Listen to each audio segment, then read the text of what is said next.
Welcome back to Attack 404. In this episode, we're going to be taking a look at building an incident response plan and what goes into it.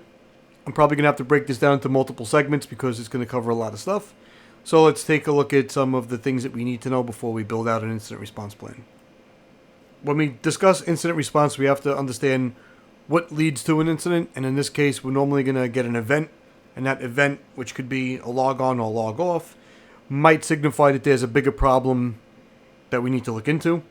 And in this case, we get events from our CM solution, someone calls it in, we get an email, or in any way, shape, or form that we receive events. And then that will end up becoming, if there is something wrong, it would become an incident. And an incident normally has to do with an impact on financial, the health of a system or an individual, or the data that's at stake, or the data that we are protecting. And that is a very, very brief overview of what an incident or definition of an incident is. So let's take a look at this even further.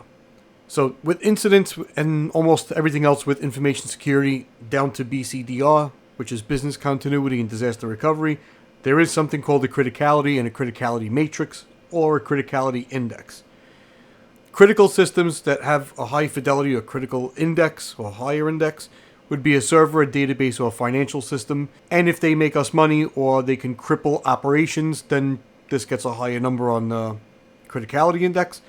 And sometimes we'll have desktops that users use, or depending on who the user is, that desktop might actually be a higher fidelity desktop than everybody else's. And you'll see that when we break down the users, because personnel also have their own criticality matrix. In this case, the CEO, the board of directors, the VPs, and HR all have varying labels of criticality, and this could be seen through spear phishing or whaling, where if in the event there's a targeted phishing campaign that goes out and it targets these people, recovering from an event like that would become crucial, and it would have a higher fidelity than if, say, a regular employee was phished, even though that might have a quote-unquote brand impact. And then finally, what will end up happening is we'll look at the criticality for the user and what that user has access to and what that user does. So outside of, let's say, the board of directors and the C-level, if this user is in fact part of IT and they get phished, chances are they might have access to critical systems, or it might be a lower individual on the totem pole that an attacker may gain access to their system, and then they could potentially escalate privileges and then laterally move within the environment and then cause damage that way.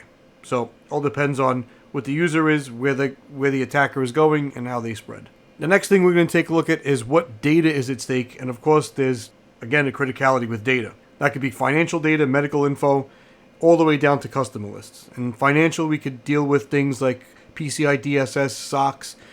Medical is obviously going to be anything that ties an individual to a specific ailment that could be used on the black market or resold, or if the insurance companies get their hands on it, a way to discriminate against people, or even things that, you might not want to get out, like that rash that keeps coming back.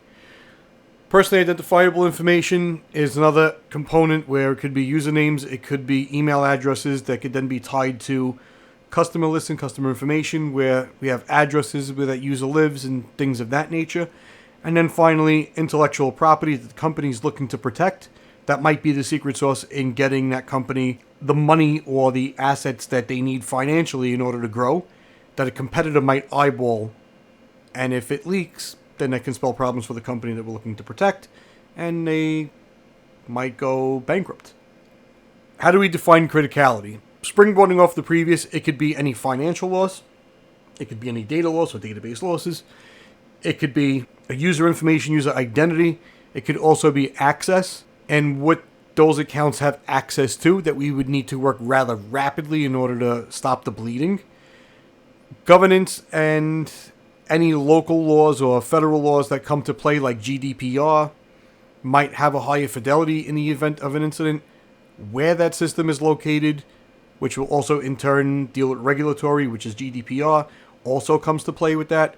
And then finally, if we have any third-party vendors that we deal with, and a classic example would be, let's say New York State or New York City has specific machines that do emissions tests on cars. We're not allowed to fix any issues with that system or do any patches, and that could become a risk acceptance item where we're at the mercy of the vendor to patch that. And if the vendor doesn't patch in an adequate time, it leaves us with a gaping hole in security, and we'd have to formulate a method to stop the bleeding if the event those systems get popped or breached or anything of that matter.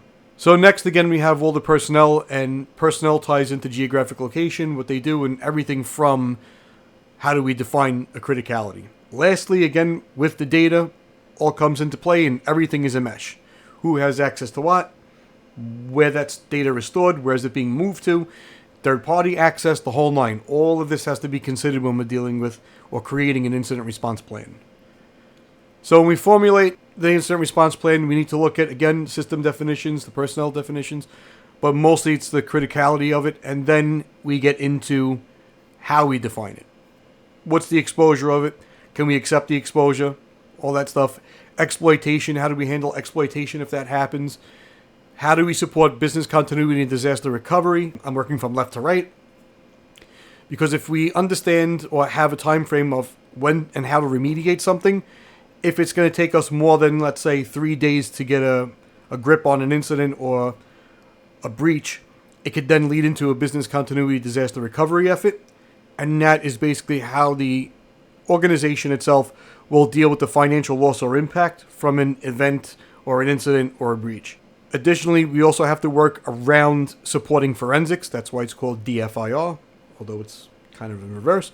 And the reason for this is if we go onto the system and we start trampling on the system to get information in not such a sound manner, we run the risk of trampling on forensics artifacts that might be able to support us in a litigation.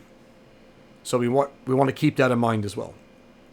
Incident labels and classification is also a very important aspect because we want to classify what type of incidents are actually happening. And in doing so, we could kind of find ways to create SOPs that will help us deal with those incidents. Is it phishing? Is it malware? Is it whaling? And the list goes on and on. Roles and responsibilities within the Security Operations Center as well as incident response need to be clearly defined because you can't have a bunch of people doing whatever they want.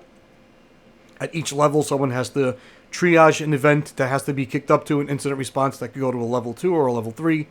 That could include blocking, or it could also include some collections on forensics or supporting forensics in a very sound way. Again, it's also going to fall into detections and how we deal with detections and what needs to be tuned. How we report on the findings that we have from an event all the way up to a breach. The standard operating procedures that we have in place to help us rapidly respond to and mitigate any security issues that come our way. We also have to contend with out-of-band communications, where if in the event there's an impact in the environment, how do we get in contact with other people if critical systems that we use for communications at the organization are impacted? And that's clearly defined in the IRP. And that could be Telegram, it could be Signal, things that are secure end-to-end encryption that it would make it difficult for prying eyes to see. Finally, evidence preservation and how we kick that up the pike. How we adhere to legal and regulatory. This goes back to GDPR and geographic location where we are and what we would need to collect, how long we need to collect it for, and all that stuff. And then finally, how we train and how we create an awareness plan through the lessons learned and filter that back into the security of the environment as a whole. So I'm going to cap the video with this, and we'll make another segment discussing everything that you see here. If you like the content so far, we'd appreciate a like, share, or subscribe. Give us a day or two. We'll start working on the other content to get that to you. And then we'll start going over the different parts of an incident response plan and then building that out. Hope you enjoyed the content.